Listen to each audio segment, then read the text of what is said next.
Time کی پابندی تو اللہ نے ہمیں سکھائی، نمازوں کے اوقات مقرر ہیں، آگے چلا جائے تو نماز قضا ہو جاتی ہے، روزے کا وقت مقرر ہے، حج کا وقت مقرر ہے، حج و شہر معلومات، حج کا وقت مقرر کیا، من شہد منکم الشہر فلیصم، روزے کا وقت مقرر کیا، صوموا لرؤیتہ وافطروا لرؤیتہ، اور ان الصلاۃ کانت علی المؤمنین کتابا موقوتا، نماز کے اوقات مقرر کیے۔ پھر جن چیزوں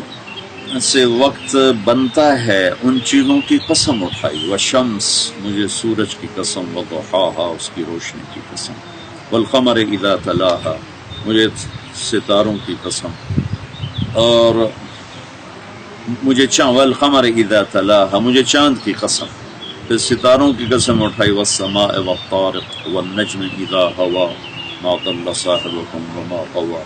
سورج چاند ستاروں کی گردش سے اللہ تعالیٰ ٹائم بنا رہا تھا، ان تینوں کی اللہ تعالیٰ نے قسم اٹھائی۔ پھر اوقات کی قسم اٹھائی، والضحا، مجھے چاشت کے وقت کی قسم، یہ جو اب وقت ہو رہا ہے، فجر کی قسم اٹھائی، والفجر، رات کی قسم اٹھائی، واللیل اذا یغشی، دن کی قسم اٹھائی، والنہار اذا تجلی، عصر کے وقت کی قسم اٹھائی، والعصر ان الانسان لفی خسر، پھر صبح کی قسم اٹھائی، والصبح اذا تنفس، پھر اللہ تعالیٰ نے والفجر وليال عشر والشفع والوتر واللیل اذا یسر، یہ 5 قسمیں اٹھائی ہیں 5 اوقات کے ساتھ متعلق، فجر کی قسم، 10 راتوں کی قسم، 9 کی قسم، 9 تاریخ 9 ذوالحج کی قسم، 10 ذوالحج کی قسم، اور رات کی قسم جب وہ چلتی ہے تو اوقات جن چیزوں سے بنتے ہیں ان کی قسم اٹھائی،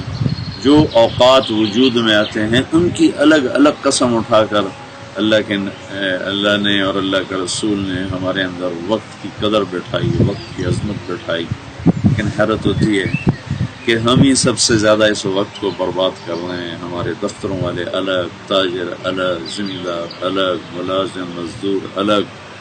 کہیں وقت کی پابندی نہیں ہے۔ وقت ہی تو سب سے بڑی دولت ہے جو ایک دفعہ چلا جاتا ہے تو پوری کائنات مل کر 1 سیکنڈ کو واپس نہیں لا سکتی، وہ ہاتھوں سے نکلا ہوا کائنات زور لگا لے اسے واپس کو نہیں لا سکتا۔ تو ہم سب سے زیادہ اسی کو ضائع کر رہے ہیں، اور یہ لوگ اس کی قدر کر رہے ہیں، اس کی قیمت وصول کر رہے ہیں، ایک ایک منٹ کا یہ حساب رکھتے ہیں، اور ہمارے یہاں اس کا نہ کوئی حساب ہے نہ اس کو کوئی ضروری سمجھا جاتا ہے۔ تو میں یہ گزارش کروں گا کہ اللہ تعالی ہمیں وقت کی قدر کی توفیق نصیب فرمائے، یہ بہت قیمتی دولت ہے، اس کی قدر کی جائے۔ رات کو جلدی سونے کی عادت ڈالیں کہ بہت سی بیماریاں دیر سے کھانا، دیر سے سونے سے جنم لیتی ہیں، اور پھر فجر کا سورج کون دیکھتا ہے؟ 10 بجے تو لوگ اٹھتے ہیں، 11-12 بجے ناشتہ کر رہے ہوتے ہیں، 4 بجے کھانا کھاتے ہیں، پھر رات 2 بجے 12 بجے کھانا کھاتے ہیں۔ ہمارا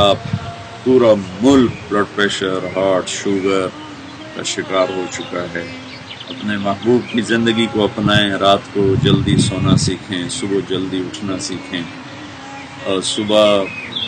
یہ لوگ ورزش کر رہے ہوتے ہیں، باہر پھر رہے ہوتے ہیں، ورزش لازمی کرتے ہیں کہ بوڑھے بھی۔ میں کل ہی گزر رہا تھا سڑک کے قریب سے، ایک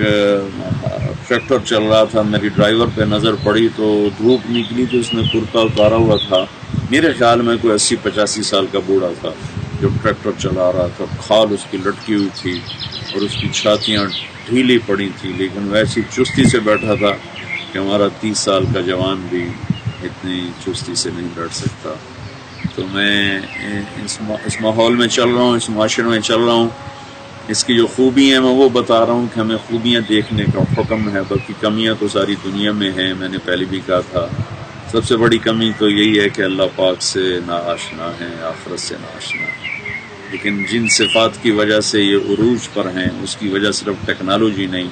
بہت سی اس کی وجوہات ہیں، جس میں سے ایک وجہ یہ ہے کہ ان لوگوں نے اپنے وقت کو قیمتی بنایا۔ تو ہمارے دینی طبقے میں بھی وقت کا ضائع کرنا، نہ دیندار طبقے کو اس کا احساس ہے، نہ اہل علم میں اس کی کوئی قدر ہے، نہ اہل دنیا میں اس کی کوئی قدر ہے۔ سب سے زیادہ جو چیز ضائع ہوتی ہے وہ وقت ہوتا ہے، اللہ تعالی ہمیں اس کی قدر کی توفیق نصیب فرمائے اور اس کو ہم قیمتی بنا سکیں. اللہ مجھے بھی توفیق دے. ہمیں خوبیاں دیکھنے کا حکم ہے. الحکمت ضالۃ المؤمن، جہاں بھی کوئی حکمت کی بات ملے اسے لینا ہمارے ذمہ ہے. علم تو اللہ کا دیا ہوا ہے، اس نے پھیلایا ہوا ہے، جہاں سے ملے اسے لینے کا ہمیں حکم ہے. اللہ ہمیں عمل کی توفیق.